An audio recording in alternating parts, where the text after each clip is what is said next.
ফের আশাহত হলেন রাজ্যের সরকারি কর্মীরা। 4 মাস পরে শুনানির জন্য উঠেও সুপ্রিম কোর্টে স্থগিত হয়ে গেল ডিএ মামলা। তো কবে নাগাদ হবে পরবর্তী শুনানি? তো বিস্তারিতভাবে জানতে হলে অবশ্যই ভিডিওটিতে প্রথম থেকে শেষ পর্যন্ত সঙ্গে থাকবেন এবং চ্যানেলে নতুন হলে অবশ্যই চ্যানেলটিকে সাবস্ক্রাইব করে ভিডিওটিতে একটি লাইক করবেন। তো চলুন ভিডিওটি শুরু করি। ফের আশাহত হলেন রাজ্যের সরকারি কর্মীরা। 4 মাস পরে শুনানির জন্য উঠেও সুপ্রিম কোর্টে স্থগিত হলো ডিএ মামলা।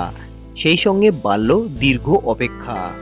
এই মামলার পরবর্তী শুনানি ডিসেম্বর মাসে। আজ সুপ্রিম কোর্টে বকেয়া মহার্ঘ ভাতা মামলার শুনানি ছিল। তবে 4 মাস পরেও মহার্ঘ ভাতা মামলার শুনানি হলো না। সোমবার মামলাটি শুনানি স্থগিত হয়ে যায় সুপ্রিম কোর্টে। পরবর্তী শুনানি হবে দুর্গাপুজোর পর, আগামী ডিসেম্বর মাসে। সোমবার মামলাকারীদের আইনজীবী ফিরদৌস শামীম আদালতে জানান, দুর্গাপুজোর আগে সরকারি কর্মচারীদের ডিএ পাওয়ার বিষয়টি নিশ্চিত করা হোক। রাজ্য সরকারের হয়ে এই মামলার সওয়াল করেছেন অভিষেক মঞ্জু সিংভি। তিনি আদালতে জানান, এই মামলার দীর্ঘ শুনানির প্রয়োজন। বিচারপতি ঋষিকেশ রায় এবং বিচারপতি SVN ভাট্টির বেঞ্চ জানায়, পরে এই বিষয়ে শুনানি হবে। শুনানির দিন পরে জানিয়ে দেবে শীর্ষ আদালত।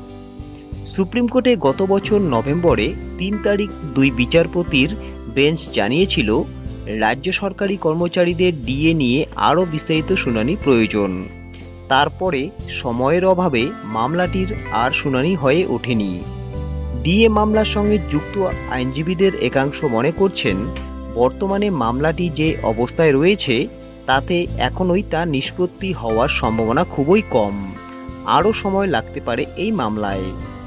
এই বিষয়ে শিক্ষানুরাগী ঐক্যমঞ্চের সাধারণ সম্পাদক কিঙ্কর অধিকারী বলেন, শুনানির জন্য দীর্ঘ সময় নেওয়া হচ্ছে, অথচ কোনোভাবেই তাকে গুরুত্ব দেওয়া হচ্ছে না। এটা অত্যন্ত পরিতাপের। বিচার ব্যবস্থার প্রতি যাতে শ্রদ্ধার মনোভাব অটুট থাকে তার দায়িত্ব বিচার ব্যবস্থারও। তো বন্ধুগণ, দেখতেই পারলেন আজকের এই আপডেটটি। ফের কিন্তু ডিএ মামলা পিছিয়ে গেল সুপ্রিম কোর্টে। এর পরবর্তী শুনানি হবে ডিসেম্বর মাসে। তো বন্ধুগণ, আজকের আপডেটটি এই পর্যন্তই। আপডেটটি ভালো লাগলে অবশ্যই একটি লাইক করবেন।